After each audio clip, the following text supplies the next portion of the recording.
Ladies and gentlemen, please take your seats. The show is about to begin. Truth, lies, shenanigans. Truth, lies, shenanigans. Truth, lies, shenanigans. Truth, lies, shenanigans. Truth, lies, shenanigans. Truth, lies, shenanigans. Truth, lies, shenanigans. Truth, lies, shenanigans. Truth, lies, shenanigans. Truth, lies, shenanigans. Truth, lies, shenanigans. Truth, lies, shenanigans. It's the TLS show, coming to you live from the TLS show. It's the TLS show, coming to you live from the TLS. Hey, welcome to the Truth Live Shenanigans podcast. Social commentary, hot topics, and amazing guests with a ton of fun and shenanigans along the way. My name is Neo Nix, and this week's show. For Black History Month, we're celebrating Black excellence, Black achievement, and discussing topics relevant to the Black community with our spotlight for Black History Month. This week, we have multifaceted entrepreneur and author Nick Williams joining the show. Nick will tell us all about his achievements and how he has navigated the world as a Black man in America. In our topics, we'll have an in-depth discussion on the Ukraine conflict, and if we have time, we'll try to get in some commentary on Biden's nomination of the first Black woman Supreme Court Justice, and our fan topic from Mike Winter on the Freedom Convoy in America. Then everyone's favorite, it's a movie time with Micah from the Black on Black Cinema podcast. He'll be leading discussion on the movie Django Unchained. And we'll close the show Not with everyone's Shenanigans, the game show, Black movie trivia. Before we get into the show, I've got to introduce you to our enthralling host for the next hour. First up, the professor, journalist, editor, and sports intern mentor at ESPN, Miss Lizzie Ender. What's up, everyone? Happy Sunday Fun Day. Hope you guys had another great week. We are at the end of February. It's the last Sunday in February. Can't say that I'm sorry to see it go. I do appreciate, though, that it's a short month because January seemed like it went on forever. But I'm excited for March because you know what March means? March Madness. Madness. College basketball, baby. Yes. So I am ready. I'm ready for it. All right. And our gamer, tech guru, rock star with the rock band Fallen Machine, coming to you from Sudbury, Ontario, Mr. Rob B. Rock. What's up, Rob? Hey, Rob B. What's up? It's Super Sunday. It's a good day. It's so good to be back with you all. It's good to be with Micah. And like I was telling you guys pre-show, it's been another snowy week here. We had almost 2 feet of snow in the last week, and I'm almost starting to run out of space to move it all. But the days are getting longer. The birds are coming back. We saw a black squirrel earlier today, so spring is coming. Spring is I coming. feel like you're bragging. Spring I is feel like coming. you're bragging about the snow at this point. My AC was Really on is. for the majority of the week. I think I took it off. I turned it off late Thursday because it got a little chilly. I don't know. Maybe but let's yeah. ask the next person who's being introduced how if he feels jealous about all this snow and cold. About snow. All right. Yeah, no. I hate snow. You keep All it right. up there. And that voice you're hearing is our special guest host for today, the host of the Nerdpocalypse and Black on Black Cinema podcast. And of course, our segment Movie Time. It's Micah Payne. Hey, everybody, thank you for having me once again. Everything is all right here. We're trying to potty train my son, and it's the most frustrating thing ever. So pray for me. See? I bet you if you had some snow and you gave him an opportunity to go make that white snow yellow, you love the snow. You love the snow. Okay. All right. Before we get into our show, I've got to quickly plug the Beyond the Scars podcast with Gianni and Olivia, real people with real stories of perseverance. Chapter 7, Part 2 was released this past week, where we heard the end of the story of Dr. Tayari Kuanda. And this week, we'll be looking forward to Chapter 8, Josie, a mother, renowned pastry chef, business owner, on a mission to enhance the lives of others.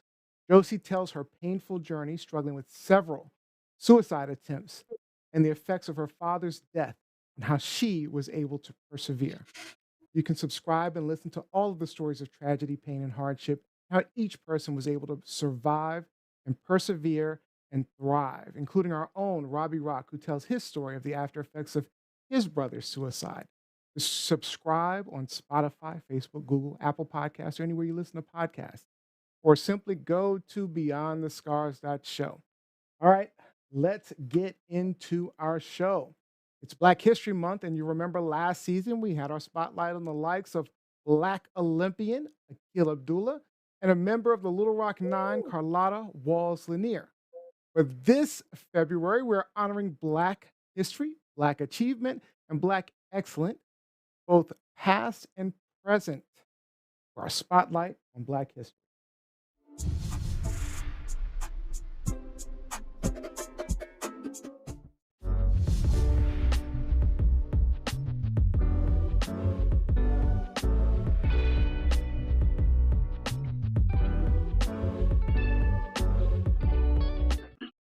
Today's spotlight is on entrepreneur and author Nick Williams. Nick, welcome to the show. We appreciate you. Welcome, Nick. Hey, Welcome, what's up, everybody? Thank you. I'm Welcome. humbled. All right, Nick, you're an educator, author, entrepreneur, mentor, publisher, and chef. You have quite Yes. an amazing resume. But what people really want to know about you is something they can't find about you just anywhere. So, what's at least one thing people cannot Google about you? So when I was 5, I actually wanted to. My favorite TV station was Nickelodeon. My namesake, of course. I'm still waiting for the paycheck. And I wanted to. I really wanted to be a cartoonist for Nickelodeon. Nice. So I remember one time my family went to Disney World. Universal Studios, and there was the Double Dare TV show that was there. I remember So it. I Yep, got I remember Double Dare. Oh, Yeah, Double Dare. One of my And I favorites. got picked out of the crowd. I think I was about 5 or 6 Oh, years you were old. on you were on the show Double Dare. I was What? on the show. So I go up man. and I'm excited, and I still have the picture. And they sent me to the back to get changed because I was about to get slimed and everything. And all of a sudden, the nerves just overwhelmed, and I started crying. And I said, I don't Oh. want to do this. Oh, man. Aw. It's like, Why? we're like, but see, it was like for 6 years. Oh, I can't wait to get slimed. I can't wait. That's gonna be so cool. And I had the one opportunity, and 6-year-old me said, nope, not You're today. 6 years old. You're 6 years old. Well, I had hair when I had hair. Aw. Oh, you and me both, Aw. brother. You and me both. So what happened? So did you like recover from your little breakdown, or what happened? Were I you able to eventually be did. on? No. See, No? back Okay. then, I was a bit more shy than most people really realize. Aw. When I tell people, oh yeah, I was really shy when I was a kid, they're like, there's no way. You talk way too much to be shy. But really, I just, I didn't have a lot of confidence growing up. But as I grew and developed confidence in myself, had the right people around me that sewed and poured into me, that brought out a lot of the things that I never knew were inside of me. So that's what really birthed all of these passions, all of these pursuits, the dreams. Cooking was one of those pieces that started it all. Because I wanted to be a cartoonist, but for some reason I lost the knack for drawing. And then it transformed itself into cooking. Wow. Literally wanted to make eggs one Sunday, and my parents normally wouldn't let me use the stove, but I caught them at a good time and asked the question. I said, "Hey, can I make myself some breakfast? Because I'm hungry." And my mom said, Mhm. "Yeah." So around this time, I'm about 10 years old, 11 years old. Go downstairs. I remember everything they did. I started making scrambled eggs, milk, a hot pan, butter, and it's like Eddie's $1 Million Cook-Off. I'm entranced. and that's where the culinary business began. Oh, that's Um, awesome. So yeah, in looking at just a brief review of your bio, you're assistant director of student engagement at VCU School of Business. You yep, own and that's run correct. 4 businesses: Culinary I do. Creations, Black Hmm. Kings Connect, Williams Yep. Experience Designs, Legacy Leaf Publishing, and on top of that, you're completing your doctorate in education leadership. I'm I seriously am. struggling with 1.5 businesses and a job. So I need to know where in the world are you finding all this time? That is amazing. Well, I don't have any kids right now, so that is a plus. Well, yeah, That's my secret sauce. Don't that's tell anybody. that's the But key. I'm single, no children, no husband, and I have 50,000 jobs. So I feel you, brother. I feel you. yeah, and I think it's just I'm like I'm all about maximizing the time that I have in each season, and so in the season that I'm currently in, being single, having no kids, no other responsibilities, but just focusing on I'm 29. Mm, I want to build wealth for my family, but also create spaces for other people to do the same. And yes. so, in everything that I do, I'm bringing on different people, in different capacities. Also, again, if I'm gonna fix a plate for myself, there's plenty on the stove for everybody else to grab their plate and eat too. Mm, And I think that's what it's all about. That's awesome. All right. yeah. So Lizzie, did you have a question for Nick? Well, I was just gonna say, I'm the complete opposite of you in terms of the shyness, right? There's nothing about me that's shy ever. Mhm. But a lot of people, when they meet me, sometimes they assume that I'm shy because I'm hesitant. And I Interesting. like when when I first started, at my first professional job, Sports Illustrated, a lot of my colleagues were like, "Oh my God, like we thought you were shy." I'm like, "No, I just did not want to talk to you." So that's what I give out a Yeah, lot of that sounds times. like Like Lizzie. That sounds like the Lizzie. there's nothing about me that's shy, but it takes me a minute. I like to size you up very quickly before I engage, and then once you get to know me, you can't really shut me up. So yeah, complete opposite, complete opposite. So in terms of your Mhm. businesses, right? So you're a chef, entrepreneur. I want to talk to you about the education, um, writing portion because I'm an English professor. I'm also a journalist. I've been trying to get this book off the ground for like over 2 decades now. So how did you get your writing business off the ground? Hmm. So really, that's actually the most recent one. And I Mm. remember, so when I went to UVA, I went to UVA undergrad, and grad, and in my Okay. undergraduate studies, I was actually an English major. So yes, go English Hey, majors. yes, yes, yes, Uh, yes. Now, I didn't do it for what most people do it for. Like, most people do it for, oh, I love to read, so I want to do an English major. No, I was more of the spoken word, poetry. I want to Okay, do that, but alright, I literally missed the alright. deadline to apply for the special creative program. But when I was trying to declare the major, I took one class in the summer that was for publishing. Mm, And our big Mm, project was to self publish something. So I said, okay, nice. bet. I This is love an opportunity to learn how to do it. And it's literally became one of my favorite classes because I did self-publish a poetry book, via Lulu.com. And mhm. I'm a bit of a perfectionist. I think most people who dive into the English major tend to be and who do writing. And I remember pulling it off the shelf because I noticed like a whole lot of typos that I should have checked. But just Yeah, going through the Robin, process. Theo can tell you that. I'm a perfectionist, so yeah, I get it. So like going through the process, and really developing myself over the years as an entrepreneur, I realized the power of not just the spoken word but the written word, and the ways that you can develop wealth from writing Mm, literature, writing books that can impact people, the way that you can literally make yourself live forever, through mm, the words that Mm. you true. say, the words you put on Very true. paper, and leaving a that's a legacy. good way to And put it. so that's really what birthed Legacy Leaf, because I was actually in the middle of working on a cookbook that I've been working on for years. And I kept going back and forth. I could go through a publishing company and then they can take care of all the legwork while I just focus on being pretty. Or I can start up my own, or I could start my own publishing company, and just really see how it goes. And so that was the most recent company that I started because I said I might as well start the LLC and just see where it goes. And I think that's what I've just gotten accustomed to, Mhm. failing Mhm. forward, because I really don't know where this publishing company is going to go. I'm not really in the business yet of helping other people publish yet. But getting the foundation there is really, really important because I also want to be able to tell my future kids, stories of, I remember when I when I started this company, and these are things that worked, these are things that didn't work, these are lessons I learned, and now you can see where it is right now. You can see the Right. fruit of it. Give them options. Let them know, It right. gives me Let them know that there are options. Exactly. Just one quick question for clarification. So when you say spoken word, options. do you do performance spoken word, or is it all just for the print version? Like, are you doing A poetry mix slam?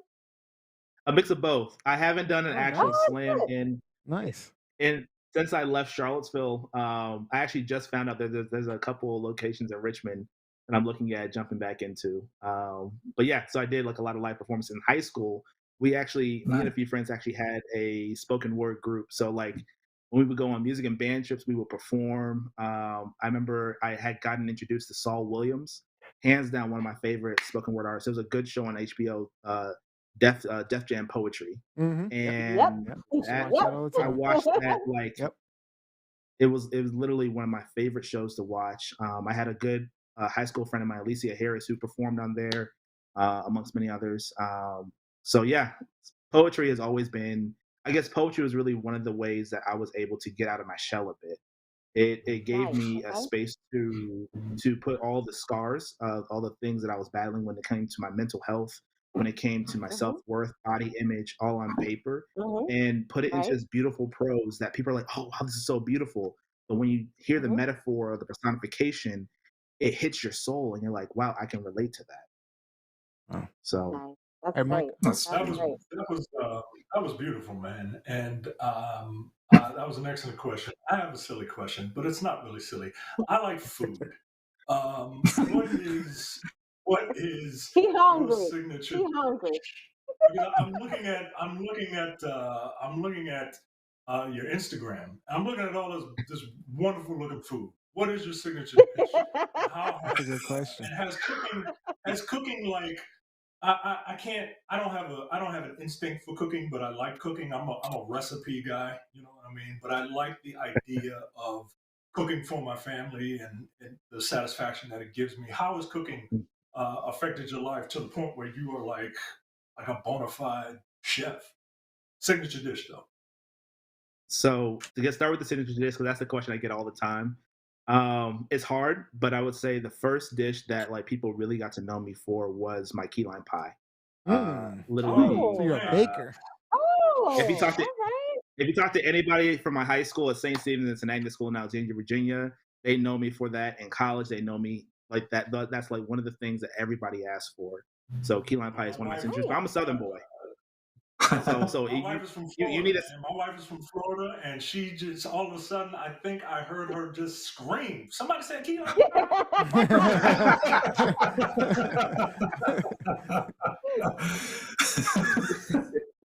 yeah, key lime pie was like is like literally my signature dish. I've refined that recipe since I was about 14. Because I'm always about like you never reach the final destination. You're always refining and improving. And so that's been like one of the best dishes I've made. So you But I'm prefer a Southern baking or boy. cooking? I prefer cooking, but I Okay. can bake if need be. Okay. I try to cut back on the sugar, but don't be put me into a I'm, competition and you need me to bake. yeah, I I'll prefer throw baking down. personally, but I feel you on the sugar part though. It's hard to be a But I baker think that's and I addicted to think sugar at the that's a same lot. time. I think that's a characteristic of a lot of Southern cookers, right? Southern mothers. My mom is from Florence, South Carolina, and they cook Mm, their asses off. yeah. However, they also baked. They also baked a lot. And I cook. I cook. I don't really bake that much because I'm from DC. I don't consider myself from the South. But my mom and her Oh, sisters. 202? I mean, 202. Did you oh say yeah, 202? born and raised DC girl. But it's a specific touch, a specific hand for each. Mhm. And so to be able to do both, That's amazing. That's amazing. And I think a lot of it's because I grew up around food. Like for my family, no matter how much drama we had in the year or between each other, food was always like. If I were to say the picture of the movie Soul Food, that was my family. Like food always brought us together. My grandmothers, they love to cook. Like my grandmother in Georgia, she loves making red velvet cake. My grandmother in Mm. Kentucky, in Radcliffe, Kentucky, she makes, I mean, everything. Like literally, my siblings, we fight over the pans of mac and cheese. In fact, there was one time my grandmother had made a sweet Listen, potato pie. listen, listen. The mac and cheese war is real, y'all. The mac and cheese war is real, Yeah, it y'all. is. It is. Yes, yeah, it's do or die, and You so gotta that's have why some good like mac now and cheese. my grandmother has allowed me to be her sous chef. It's been an Aw, honor. So you know, nice. like we went up to celebrate my grandparents' 60th wedding anniversary this past summer, and I said, Mimi, Oh, you just sit down and rest. Let me make. So I made some gumbo. She hadn't seen a Cajun style gumbo before. She normally puts like tomatoes in hers. I don't. I do more of like you know yeah. so she watched me through the process, and I made some peach cobbler and everything like that. And just being able to Ooh, let her y'all know rest, I I think haven't that's eaten really yet good. today. Y'all know I haven't eaten yet today. So I'm getting hungry. I'm All right, getting hungry. we got a couple of comments online. We say Mike Wolf says, "Isn't baking a subset of cooking?" I mean, It is. technically, It's it's yes, but it's more I of an think it's a exact science comparatively. yes, Like once you right, put something into the exactly, oven, yes. you really can't go backwards. Whereas with cooking, you yep, can easily adjust as you go along. If you make Yep. something too spicy, add something, add some like lemon juice to help Mm-hmm. neutralize that Yep. that Scoville level. Yeah.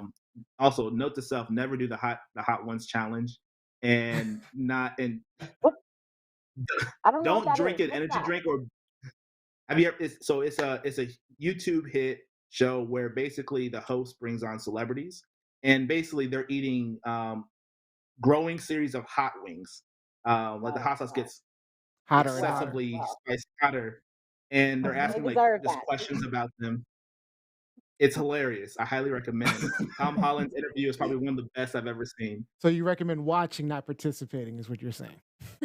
I mean, you can try it. I believe they actually have wings out there, like a whole series in the grocery stores. Many of my friends did it during the Super Bowl halftime show. Don't do that. Like Huh? There's a 2 weeks ago. 2 weeks ago. 2 weeks ago. 2 weeks ago. I've also chugged a bottle of hot sauce, but that's a whole nother story. Back in college. All right. Let me get there's one more comment online. Latoya Blakely says, I love red velvet. It's my favorite cake. And Me she too. also said that's a place of honor. Grandmas don't play in the kitchen. They Robbie, No, don't. no, not. They don't. Yeah. So, Nick, I It's have to not. say, I really appreciate your quest for knowledge in life and your desire to share wealth and opportunity in your community. I think those are very, very admirable traits. And I'm just curious who some of your heroes and influences were growing up. good question. So I would say I love studying people and trying to understand why they do what they do. I think my first imprint was definitely my dad. He's definitely had a big impact of teaching me just valuable life lessons. I'm a little hard headed. I'm a Taurus, Oh, I'm a but Taurus so it too. took me a Metal while. Taurus. Yes. so The best. So it took me a Horrible while to people. understand the things he was pouring in. I remember there's one thing he's always taught me. You can either fly with buzzards or soar with eagles.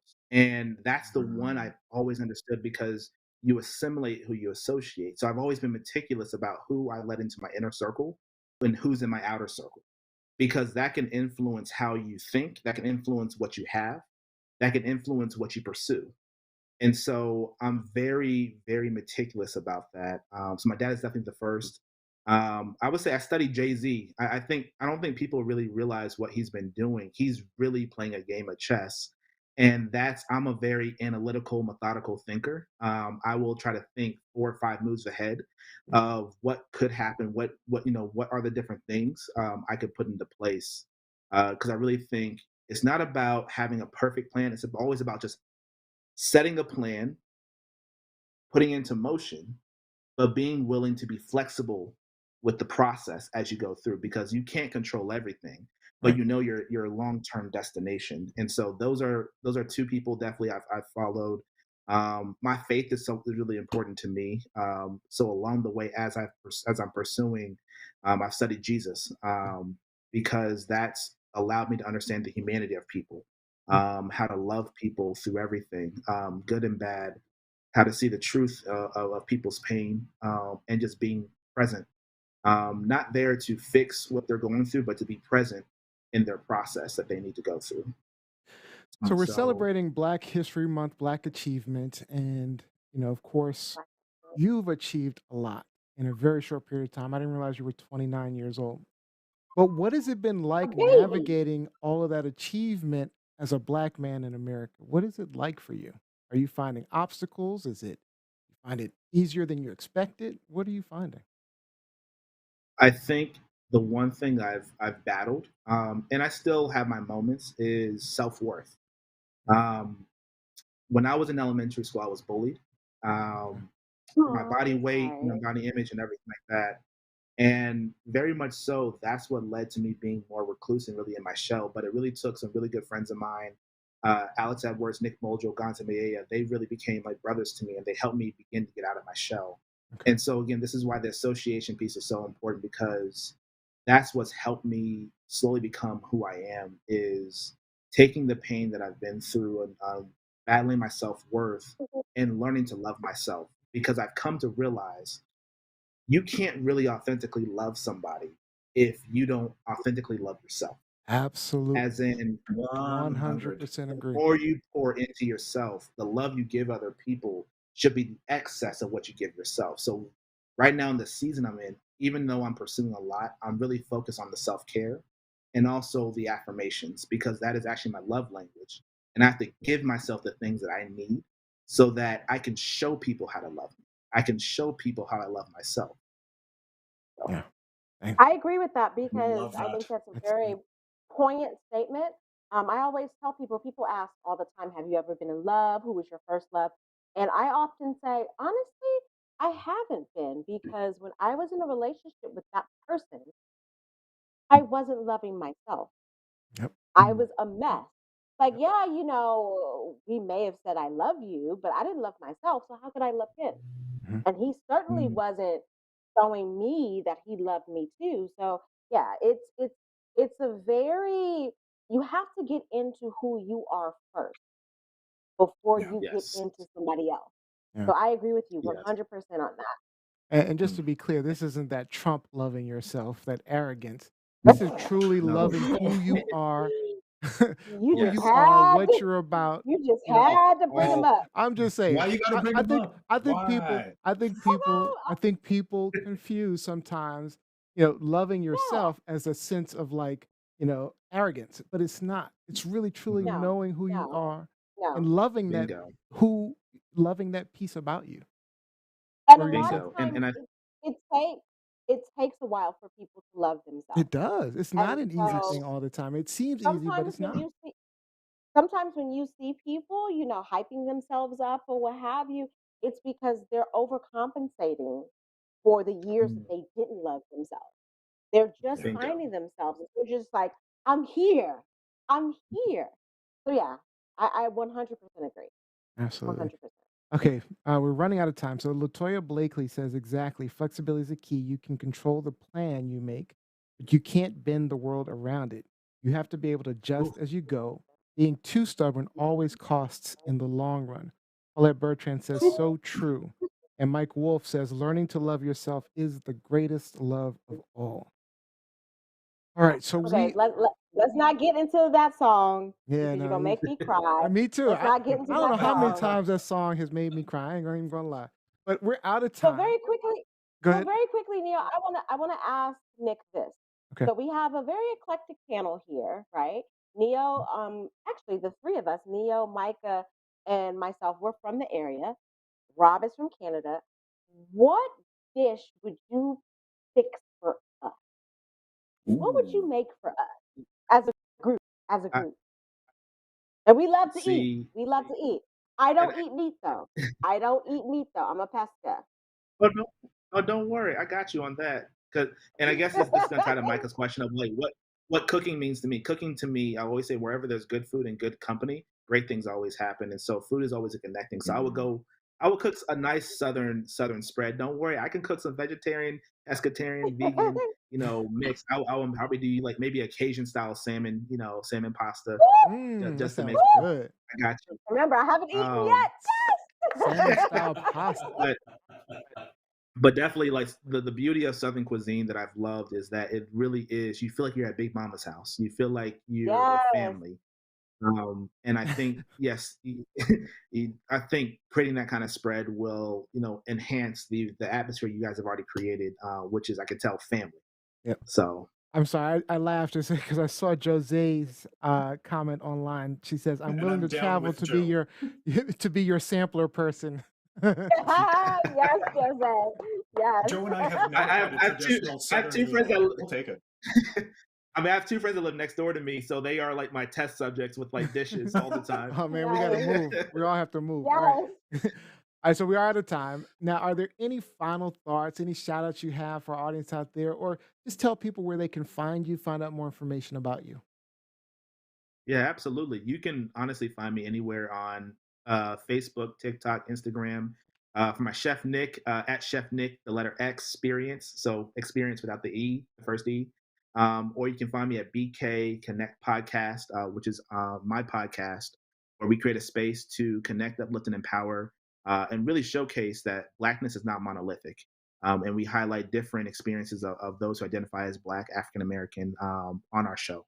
So yeah, definitely reach out. I'm always happy to chat and maybe grab a bite to eat. So All right. Yes. We Yes. definitely appreciate you joining us, our show. Thank you so much for joining us, thank We you love guys. it. We love it. and we will see you soon. Sounds great. All right.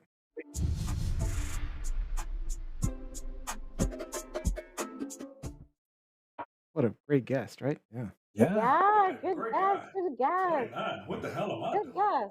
I know, right? That's what I thought. I read. I was like, "What he's like got like all of this stuff he's doing." I'm like, I'm slacking. I mean, we have to, I'm we're slacking. slowly but surely coming out of this pandemic, but we have to have Nick on. Remember the big jerk?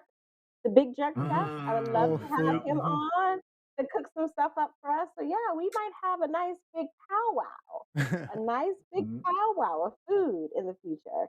Loving it. Loving it. All right, before we get into our topics, let's give a shout out to our sponsor for today's episode. That's Utopian Lights Candles. Utopian with an E. I love candles. Utopian Lights Candles caters to a specific clientele. They focus on their clients who are on their healing journey to self love. We were just talking about self love. Visit I love myself. utopianlights.co for a healthy glow up. Use the code GOALGETTER and you'll receive 25% off your purchase of $45 or more. Again, that's utopian with an E, lights.co, the home of luxury manifestation candles. Okay, let's get Right. into our topic. Truth, lies, shenanigans. Abi, let's talk about Ukraine. Yes, let's. So, on Thursday, February 24th, Russia launched a large scale invasion against the Ukraine, its neighbor to the southwest, marking a dramatic escalation of the Russia Ukrainian war that began in 2014. So, troops have slowly been advancing, move towards the capital city of Kyiv, which most people pronounce as Kiev. I was corrected just before the show. They have taken control of an airbase near the capital city of Kyiv, an airport in Gostomel, the nuclear plant in Chernobyl, Snake Island, and I'm going to stop right there and just get initial impressions from the panel on Russia's unprovoked attack. Let's start with Liz. I hate it. But I hate that I have to defend why we should care about it. That's been my biggest topic of conversation this entire week or the past 4 days, if you will.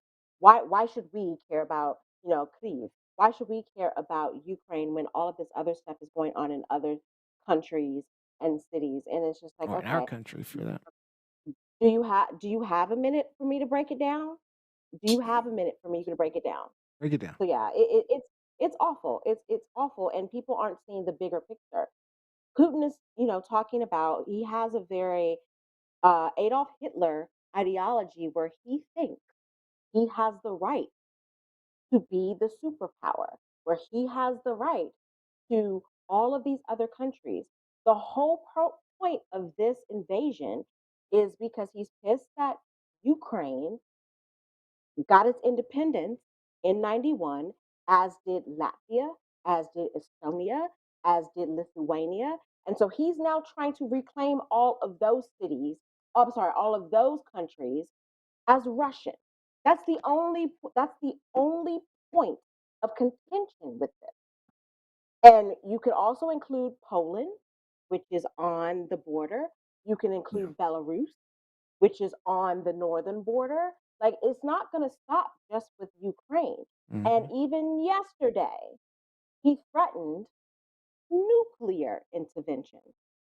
So there's a big picture with this that everyone should be concerned about. So that's Yeah. why I'm just like, it's 2022, y'all. Like, come on, Yeah. really? So Mike Wolf actually said at the top of the show, remember, it's Ukraine, not the Ukraine. Yeah, I think people get taken aback when they see, like, because it starts with the vowel, right? They want to put the article the in front of it, but it's Ukraine. It's just Ukraine. You wouldn't say the Yeah. France, Yeah. the Spain. It's just Ukraine.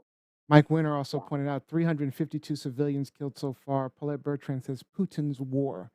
Micah, what are your thoughts? Yeah, this is terrible, and the Hitler comparison is not overblown. Like, it is. This is the playbook. Now, Hitler did it in a much timelier fashion, right? But Yeah. this is the playbook. And if we allow things like this to happen, it's going to be bad for everyone. Um, and you have to keep in mind, for those of you for some reason that like are like, who cares? Like, a people are not its government. I mean, I Mm, can't imagine. I can't yes, I can't yes. imagine that people in this country who don't care, like, people are not its government. There are a bunch of innocent people there. There are people who are taking up arms to defend their nation, something that people in this country claim that they care about, claim that they would do. I've read a story. I read a very sad story about a Ukrainian soldier who he sacrificed himself. He sacrificed himself to blow up a bridge just so that Russian tanks wouldn't get closer to them. Wow. And he couldn't get out. And he was just like, "Don't worry, I got it." And then an explosion, and it's amazing. It's harrowing. It's scary, man. It's scary. And the world needs to be on notice, man. The world really does need to be on notice. To Micah's point, and Micah actually made a good part of my point. It was, I sit here imagining myself as a Ukrainian uh, in the city and trying to get out because I know that my home is about to be attacked by a huge power that's greater than my country's power, and it's unlikely that my country would win. So my home will be taken back over. If I'm 30 something years old, then I had no idea what it was like to be a part of Russia. That doesn't compute to me. Like, what were you talking about? I was part of Russia. Um, because that wasn't the case for anyone who's in that age group. So being someone who is in that place, in that time, I would frighten. I saw long lines of people at the gas stations, on the highways trying to get out. It's scary. It's scary. It's very scary. It's very scary.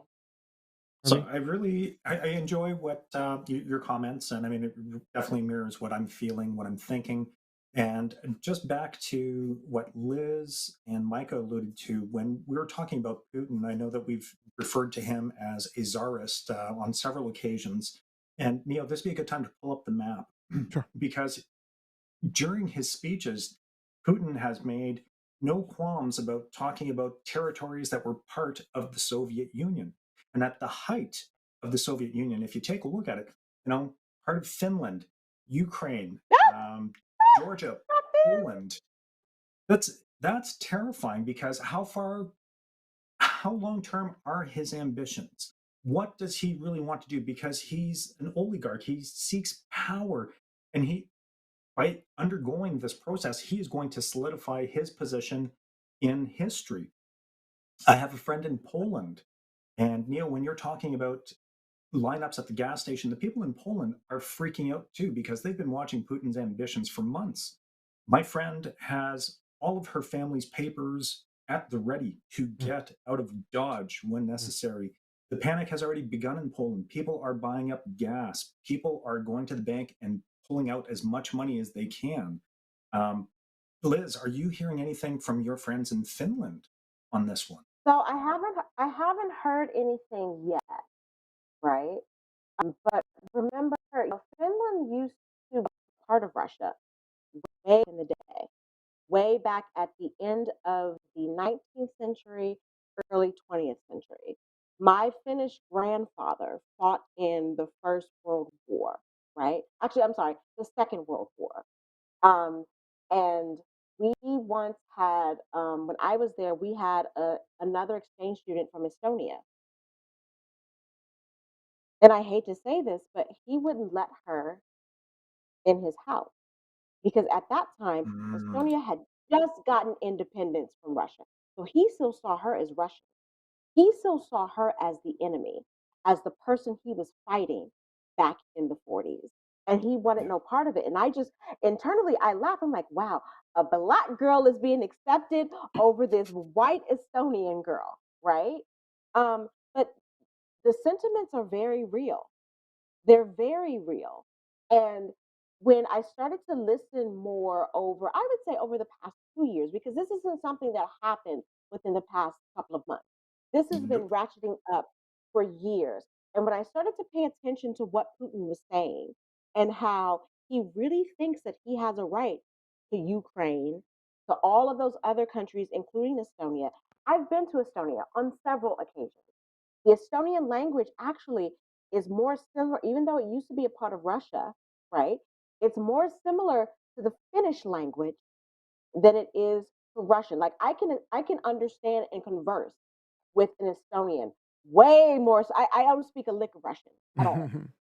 Um, Yep. but it's one of those things where I'm like, I don't get why people don't understand how this is a problem, how this is threatening. Because today it's Ukraine, tomorrow it's all of these other countries, and it's a sign that we may go back to the Cold War.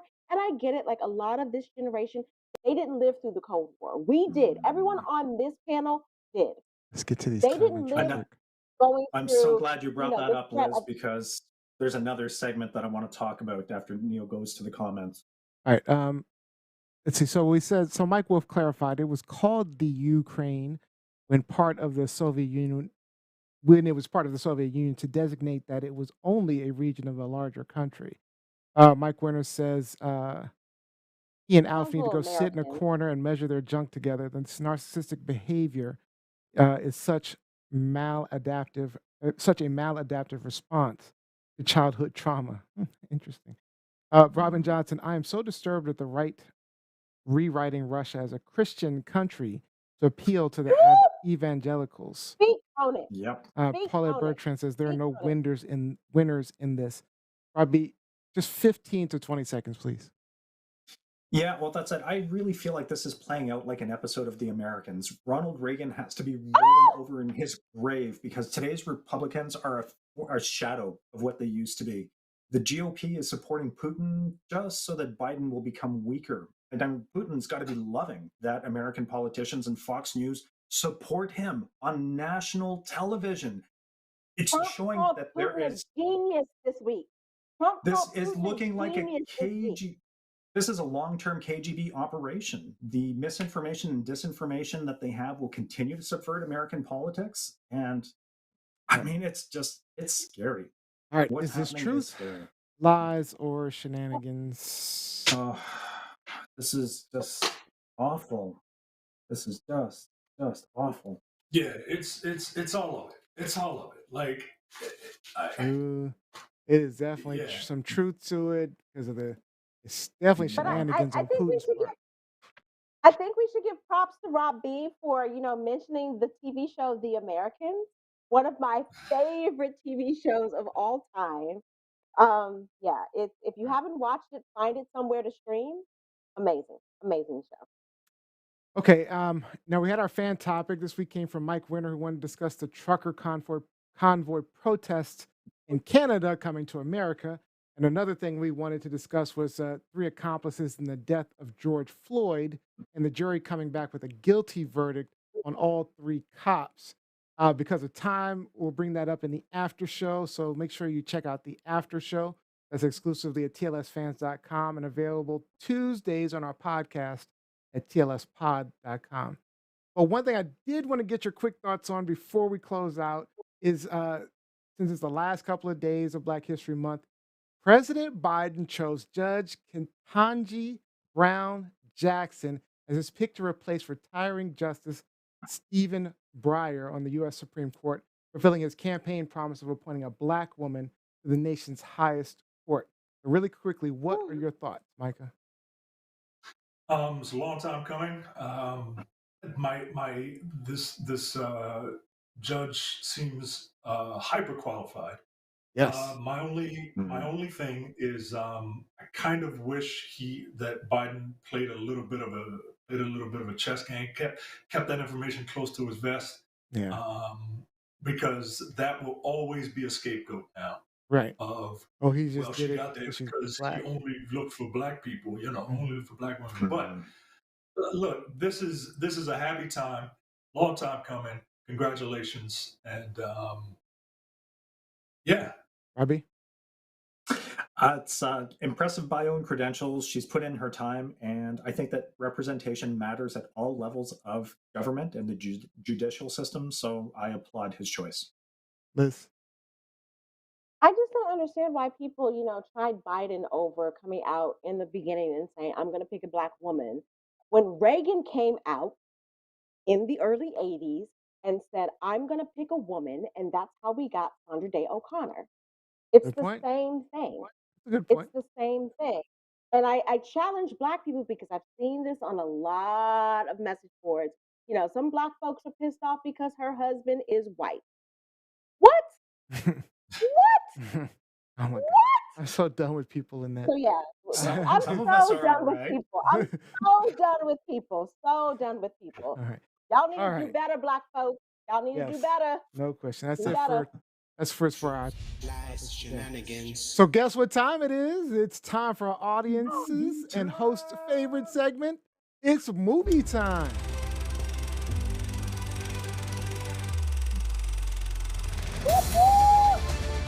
Hey, Mike, I'm gonna let you take it away. All right, ladies and gentlemen, and all you wonderful listeners, we have come to a consensus that the TLS crew will vote on a movie that we will talk about. And to my understanding, this was unanimous. No, This that was was not a unanimous. That's a That lie. was not That's a unanimous. lie. Nobody said that was That's a lie. unanimous. We didn't say that. I That's a think lie. Liz. I think Mike is. Spearheaded this choice. Why you lying on the Sabbath? Why you lying on the folks' Sabbath? Why you lying on the folks' Sabbath? Lizzie we're won going it. to Yeah. talk about we're going to talk about the Quentin Tarantino movie Django Unchained, starring Jamie Foxx, Christoph Waltz, the N-word, Leonardo DiCaprio, Kerry Washington, The N-word. Samuel L. Jackson. Starring the N-word. Look, I'll give my thoughts really, really quickly because I don't want to have this conversation just be a review of the movie. I enjoy Quentin Tarantino's movies. They're not perfect. I don't think Quentin Tarantino is like the god amongst directors that No. people have kind of anointed him to be. I think he's pretty much just kind of like Michael Bay if Michael Bay hung out at Blockbuster Video instead of like playing with firecrackers and cars. You know what I mean? So, but That's funny. but I while this movie has a ton of problems to it, you don't come to Django Unchained for an interesting look at race and slavery in the 1800s. You go to Steve McQueen's film 12 Years a Slave for that. 12 Years a Slave. Uh, Yep. right. You for this is essentially a buddy, western with a very very simple story and a whole lot of blood. Um, I had fun with it, but it's disposable. I enjoy it, but it's disposable. Um, Rob, what do you think of this? Yeah. I enjoyed the cinematography, the costumes, the shooting locations are all on point. Um, this is a Tarantino flick, so I expect the violence to be escalated a little bit over the top. Entertaining, yes. Um, but I was noting to Neo pre-show how this show has really helped reshape or hone my view of the world. And I really struggled with a lot of the cruelty that was inflicted upon the slaves, physically and psychologically, emotionally. And it's just mind bending to me to think that there are still people that cling to these types of ideas. Mm. So I found the movie to be a much tougher watch than I think I would have previously Anticipated. because, yeah. And I think it's just by virtue of having really great conversations that make you think, that make you perceive the world differently. Well, I But will like you say, said, good. it's you're right. Like I'm not tuning into a Tarantino flick for historical accuracy, not by any stretch of the imagination. Or Fun buddy thought provoking. film.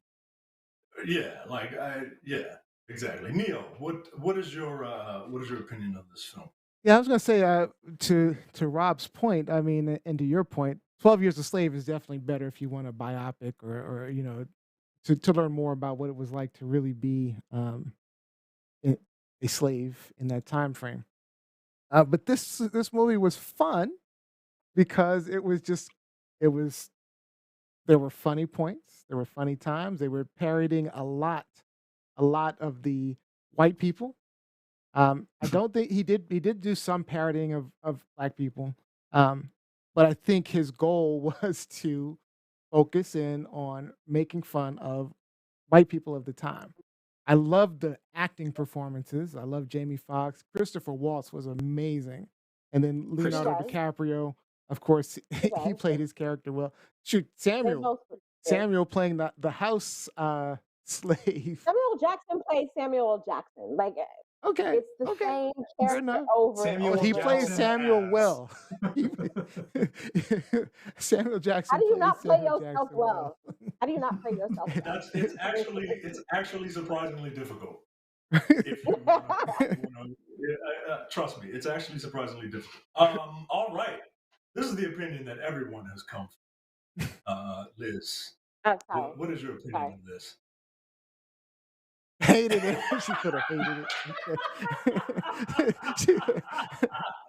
From living Oh man, in living that's a color, blast from the hated past. it. Men on You film. know, Michael was not a part of our behind the scenes discussions about which movie we were going to pick, and I was very muted about why I didn't want this movie because I didn't want to seem like, okay, I'm just going to take over and we just going to do the movie that I want.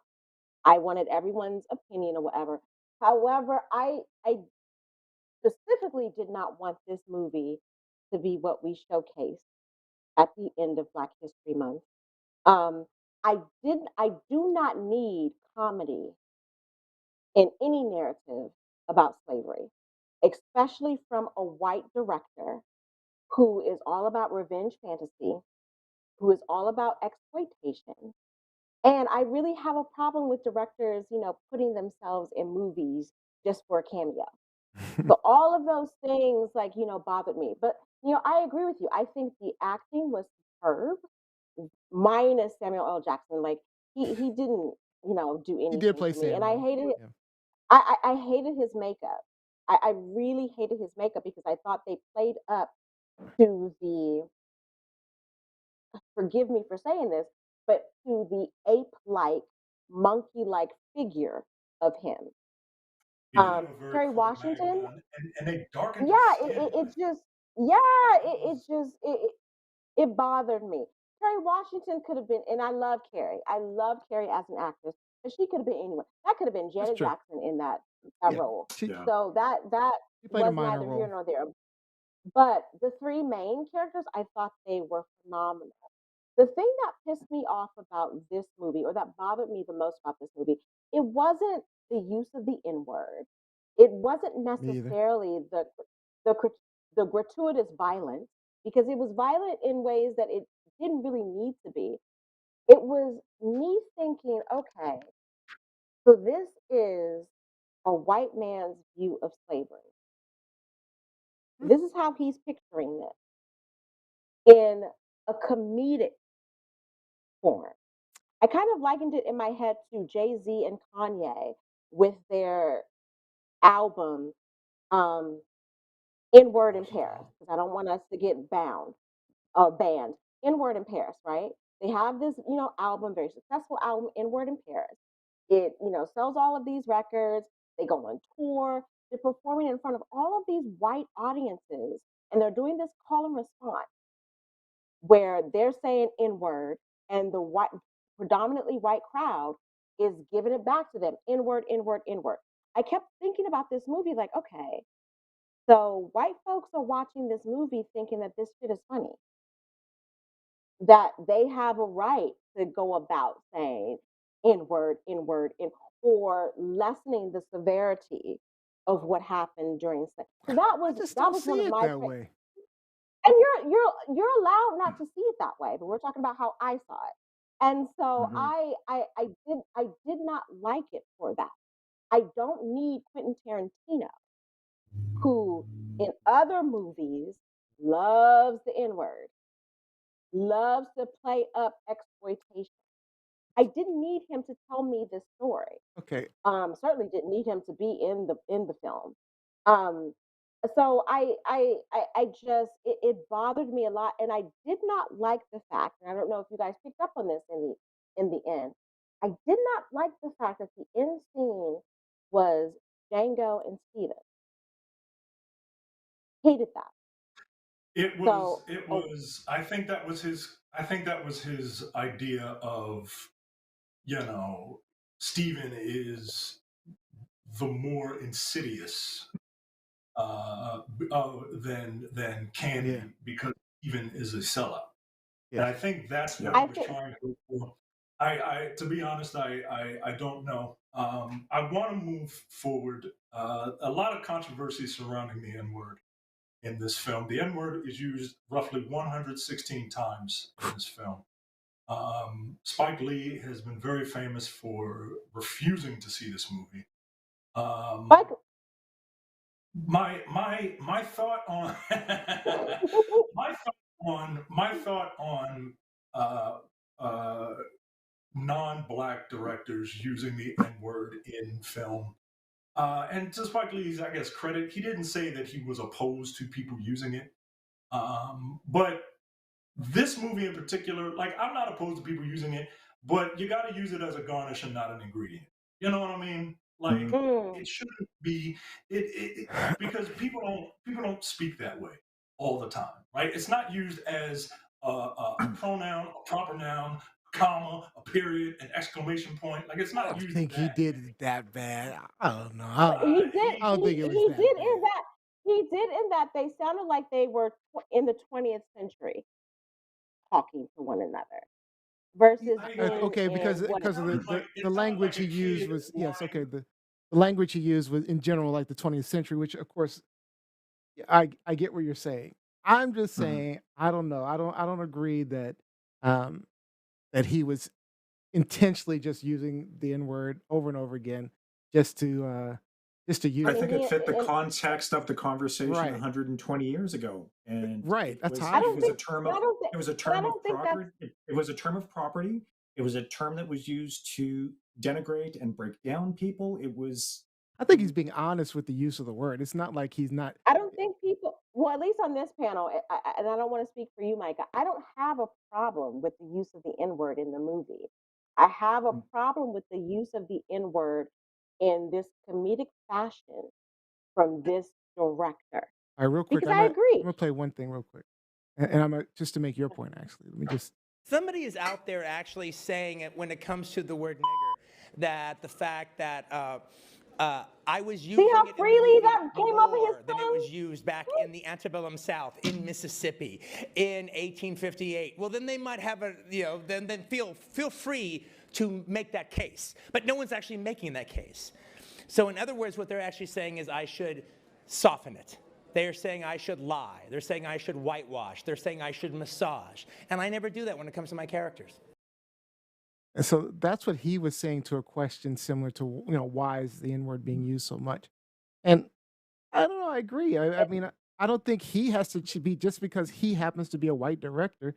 He has to do anything different than the N word was used a lot in 12 Years a Slave. But 12 Years a Slave, there's a difference May not be between 116 times or whatever the number was, but To, but I this think was a action movie that was intentionally trying to get your attention. I mean, he overdid everything. It wasn't just like he overdid the N word. He overdid everything. that- The blood but scenes, that's the violence, but that the but the that's what I dialogue, said. everything was overdone. That was my point. I don't need a white director to look at or to present this movie about slavery to me in a comedic But I form. don't know there was 100% about slavery, and I think that's what Michael's point was. Yeah, It was. Can I finish? this is Go ahead. using this as a backdrop. Yeah. But like I'm not here to defend Quentin Tarantino. You know what I mean? Like It's hard to do. I have to admit. right, but Let me just. it seems excessive. It did. I mean, but everything about the movie was excessive. That's my point. Everything about the movie.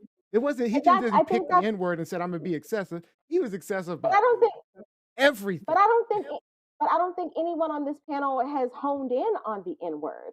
I'm saying No, all of it was I shit. could- All of it was shit. I enjoy it. It kept my All attention. of it was shit. It All of actually it was shit. and it was enough to, like, for example, Rabi felt something when he was watching this, and that was important. That's important for someone I'm not to be saying that watching a people movie he wouldn't. thinks is a I don't Western, I don't but to think feel anyone would something. watch this and not feel something. All right, let me get. It's just a matter of how you feel. All right, let me get to these real comments because we're out of time. Actually, Nick Williams is in our green room still. He's hanging out with us. He says, Nice. the issue I have with the movie is that it's over dramatized the experience of slavery compared to a movie like 12 Years a Slave or even Roots. He agreed it wasn't fan, though it was over the top. And he says he said Leo used the N word way too well. I mean, That don't always come to my bothers me face. with actors. That always bothers me with actors. Like, man, that's really effortless on your part. Like, like I said in that clip, look how effortless it was for Tarantino to use it in that clip. Yeah. And he's been accused of this before. And just to But again, clarify, that clip was he was an acceptance in the Golden Globes. That's where that clip came my biggest issue is not with this film is not the N word. Far from. There are other things that take precedent for me before the N word, and we Yeah. can talk about it in So the there are more after show if issues. we have Yeah. All right. I feel you on that. There were some little things in there that bothered me. I won't lie. But okay, Latoya Blakely said, "I'm with Neo. It was hilarious to watch Jamie fuck over that overseer all the way up with a whip. That was funny." All right, the revenge good. aspect of the movie sets Black Progress. This is from Mike Winter. Sorry. The revenge aspect of the movie sets Black Progress back so far. That is the FRA. I don't know what that is. That the Republicans have been playing on my whole life. The Amistad was an aberration. Just stop messing with us and let us be treated equally. And we won't treat you like you have been treating us. Latoya also says, go ahead. I was just gonna put this out there, again back to the ending with, Django versus Steven. I think a lot of what pissed me off about that ending is there was no opportunity to explore the idea. Steven was Django. Steven in being like a Samuel L. Jackson character, by the way. yes, that character was Django in like 30, 40 years Yeah. All right. because Django was very harsh on the black folks that he met along the way.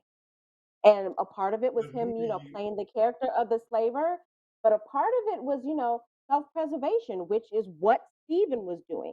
Self-preservation. Mm-hmm. And Latoya Blakely did comment on the clip. She says, okay, so I did not like how smoothly that came off his lips. I do understand Thank you. what he's saying, that the N-word Thank was rolling you. off the tongues of the white people who owned Thank you. slaves, and he wants to be accurate in his portrayals since his movie set, but I don't like him using it. And I agree with that.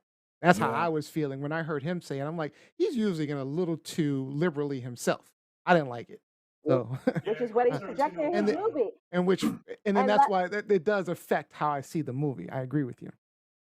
And lest we Tarantino forget, seems like Bruce the type Lee's of- daughter called him out about the way he portrays Asians in his movies. And she said to him publicly, don't try to tell me who my father was, because he did some movie where there was a Bruce Lee character or what have you, and it wasn't favorable to Bruce Lee, whom, Quentin Tarantino has never met. And she called him out. She was like, how dare you? How dare you use the stereotypical image of my father in this movie? And he had nothing to say to that. And so this is garbage. Garbage. Hate it. Hate it. All right, we're Hate way it. over time, so we're gonna just have to close this out. So thank you, Micah, for doing that for us. But this is movie time.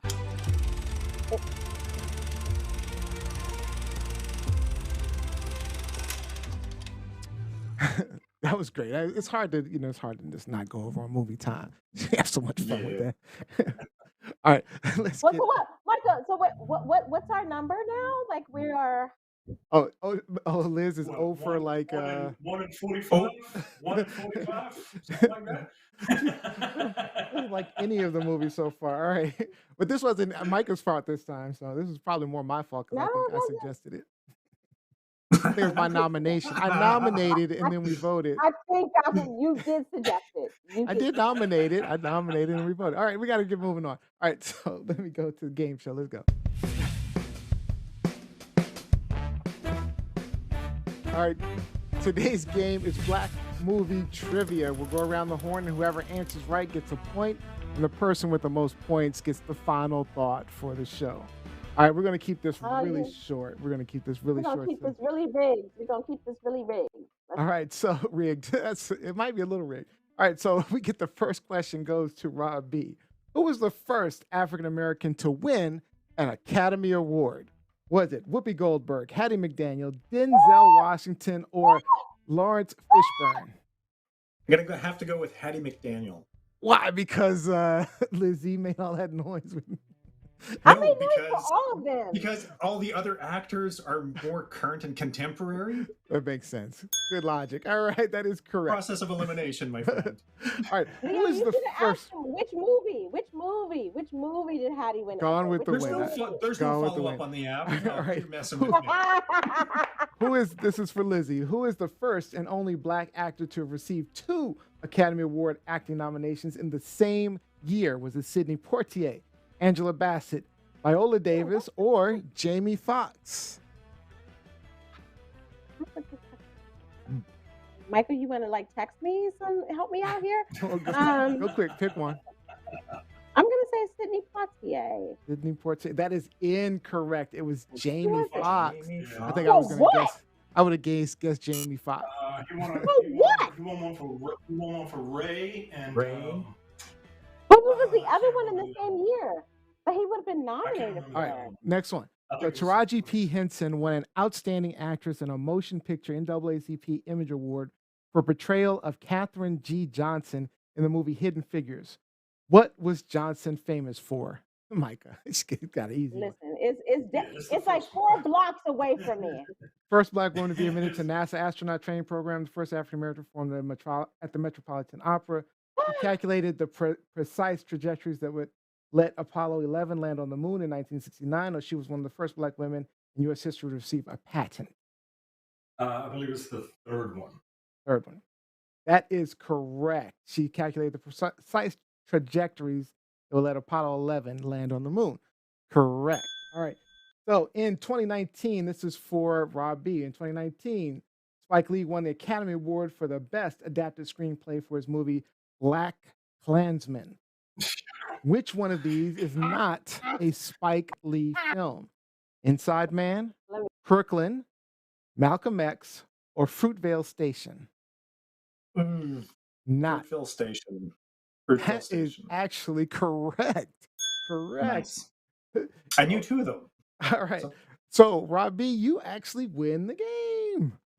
Shut up. No. We're out of Yeah, we ran time. out We're out of of time. questions. I say, what did y'all see?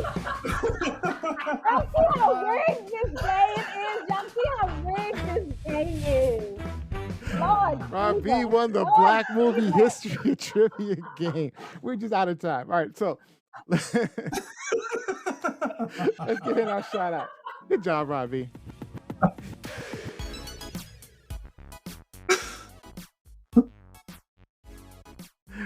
All right, Robbie, Michael, what are your shout outs? Shout out to the Black on Black Cinema podcast is a podcast that I do. For the month of February, we were doing 2 Black love stories. We did one for Sylvie's Love, and the next one Good movie. will be The Photograph. So Not so good movie. check them out.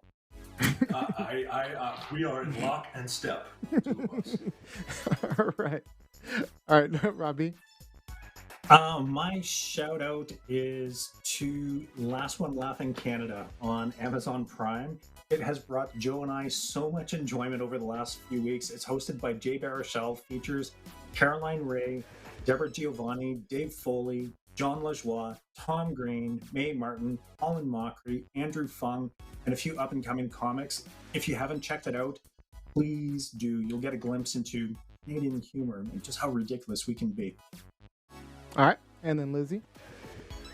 In terms of cinema, I will always, if you want to see a good narrative of the slave experience, I love Miss Jane Pittman with my girl Cicely Tyson. But also just outside of, the slave experience, if you want to see a good movie about Black people dealing with post-Reconstruction from a white director, The Color Purple. Yep. The Color Purple. Yep. Excellent movie. Yep. Excellent movie. All right, and my shout out goes to my wife Mel. We had date night last night at Fogo de Chao. So, with our extremely busy schedule, it's hard to find time to just hang out, have fun. So, we're each other's company. So, it was really good to do that. So, appreciate the time. Oh, we also have a vacation booked in for Jamaica. I'm looking forward to that. All right. Jamaica. Yep. And our last and final shout out goes to the winner of our Pet Shenanigans of the Week. This week goes to Carol Gascon. I mean, this was scary. Looks This was scary. Looks like she's fostering a new beautiful white cat with dark markings around the eyes and ears. Beautiful kitten or raccoon. To see all of the that pets, smoky look. Rakitten. see all the pets and to That's what post it is. your favorite Rakitten. pets photo or video, join TLS Pet Shenanigans Facebook group, mypetshenanigans.com. And that's officially all the time we have for today's show. I'd like to thank all of you for joining us. We hope that you maybe learned something, gained a new perspective, or even got some things off your chest. We'll be back next week with another amazing guest and lots of shenanigans. Don't forget the podcast is available for download every Monday. So subscribe to Truth Lies Shenanigans wherever you listen to the podcast. Also, don't forget to subscribe to Beyond the Scars. We are going to keep the record button on in the after show live exclusively on TLSfans.com, Facebook page immediately following the show, and available for our podcasters, our podcast subscribers every Tuesday at TLSpod.com. And our winner for the final thought of the show turns out to Our be winner for Rob B. Rock, who Black surprisingly got a History couple of movie things right. trivia.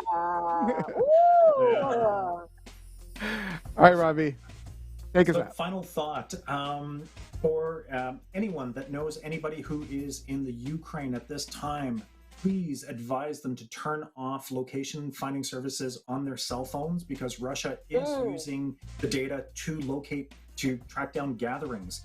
So if you know anybody, please reach out to them and pass that information along. Love it. Appreciate that.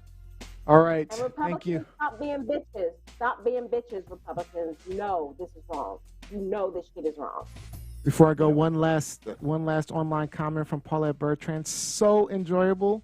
Thank you. Have a good week. Thank you for your support, Paulette. Thank for you, your Lizzie. support. Love you, Mom. Thank you, Everything. Micah. Thank you, Robbie. Thank you, Nick Williams.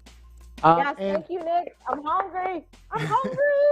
and as always, we got to thank our people behind the scenes, Nesby, Gianni, Jose, Olivia, everyone. But most importantly, we have to thank you for watching and listening to our shenanigans each and every week. And we will see you next time.